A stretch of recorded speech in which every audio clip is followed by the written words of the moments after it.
সাকিবের অভাব তো আসলে পুরো বাংলাদেশ কারণ ওয়ার্ল্ডে যদি বলেন এরকম সেকেন্ড প্লেয়ার আর নেই। আমরা এখনো পুরোপুরি আশাবাদী যে উনি আসতে পারবেন এবং খেলতে পারবেন। যার রিপ্লেসমেন্ট পুরো ওয়ার্ল্ডে নাই সেটা বাংলাদেশে কিভাবে পূরণ হবে? প্রত্যেকটা টিমেরই অ্যাম্বিশন থাকে চ্যাম্পিয়ন হওয়ার জন্য, সবাই টিম করে, আমাদেরও সেম। আমাদের ওইভাবে আমাদের যে ম্যানেজমেন্ট আছে, আমাদের ওনার আছেন, সবাই ওইভাবেই টিম করার চেষ্টা করেছে। সো হোপফুলি ইনশাল্লাহ মাঠে যদি আমরা সবাই 100%টা খেলতে পারি, ইনশাল্লাহ আমরা আমাদের লক্ষ্য অ্যাচিভ করতে পারবো। সাকিবের অভাব তো আসলে পুরো বাংলাদেশ কারণ ওয়ার্ল্ডে যদি বলেন এরকম সেকেন্ড প্লেয়ার আর নেই। সো আমরা যদি বলি যে ওর অভাবটা রিকভার করে ফেলবো আমরা, সেটা অবাস্তব কথাবার্তা হবে। সো সাকিব তো আমাদের শুধু চিটাগং কিংসের জন্য না, আমি বলবো যে বাংলাদেশ বলেন, বিপিএল বলেন, ও যদি যে কোনো একটা টুর্নামেন্টে অংশগ্রহণ করে সেটা হচ্ছে যে ওই টুর্নামেন্টের গ্লোটা অনেক বেড়ে যায়।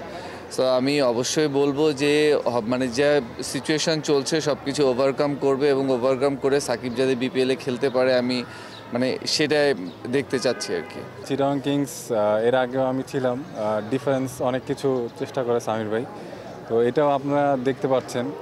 জুনিয়র একটা কিডসদের নিয়ে একটা হাইপ হচ্ছে, তো আশা করি সামনে আরও চমক দেখতে পাবেন। আর আমার টার্গেট থাকবে অবশ্যই ভালো কিছু করার, এবং অনেকদিন পর সুযোগ আসছে, চেষ্টা করবো নিজের বেস্টটা দেওয়ার। পার্সোনাল গোলের থেকে ইম্পর্টেন্ট হচ্ছে যে আমাদের টিম গোল।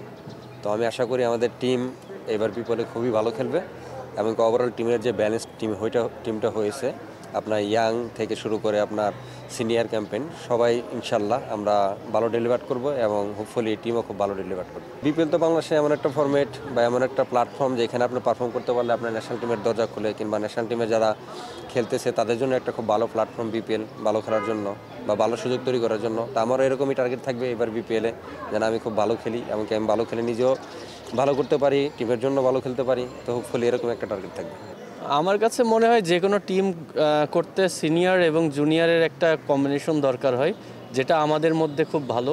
আমাদের টিমের মধ্যে সিনিয়র এবং জুনিয়র দুই পার্টি কাভার করা আছে, তো ডেফিনেটলি বেস্ট টিমটাই করার চেষ্টা করেছে। এবং আমি মনে করি যে আমাদের যে টিমটা হয়েছে এটা ওয়েল ব্যালেন্সড। আমি সামির ভাইয়েরও একটা ইন্টারভিউ দেখেছি, ওখানেও কিন্তু উনি ওই কথাটাই বলেছেন, যার রিপ্লেসমেন্ট পুরো ওয়ার্ল্ডে নাই সেটা বাংলাদেশে কিভাবে পূরণ হবে। তো ডেফিনেটলি ওনার না থাকাটা আমাদের টিমে আসলেই পূরণীয় নয়, বাট তারপরেও উনি যদি না আসতে পারেন, আমাদের যে টিমটা আছে ওটা নিয়ে বেস্ট ডেলিভার করাটাই আমাদের মূল লক্ষ্য। না, আশাবাদী এখনও। প্রশ্নটা স্বাভাবিকভাবে আমিও ক্লান্ত হয়ে যাচ্ছি এটার উত্তর দিতে দিতে। এটা এখন আমরা অফিসিয়ালভাবে আমাদেরকে এখনও কিছু জানানো হয়নি, তো সেই ক্ষেত্রে আমরা এখনও পুরোপুরি আশাবাদী যে উনি আসতে পারবেন এবং খেলতে পারবেন। জি, আমার সাথে কথা হয়েছে। আমি কয়েকটা প্রশ্ন করেছিলাম ওনাকে রিসেন্ট কিছু নিউজ দেখার পর, যেগুলো উনি আমাকে বলছে ওগুলো একটাও সত্যি না, উনি নাকি ওগুলো বলেনি। পজিটিভও বলতে পারছি না, এটা আসলে পরিস্থিতির উপর ডিপেন্ড করে। যেহেতু উনি দেশের জন্য এই মুহূর্তে খেলতে পারছেন না, তো সেই ক্ষেত্রে ওভাবে এখনও কিছু বলেনি আমাকে। সাকিবের বিকল্প আমাদের লেফট আর্ম স্পিনারের কিছু শর্টেজ পড়ে যাবে, তো হতে পারে আমরা লোকালি আরেকজন নিতে পারি লেফট আর্ম স্পিনার।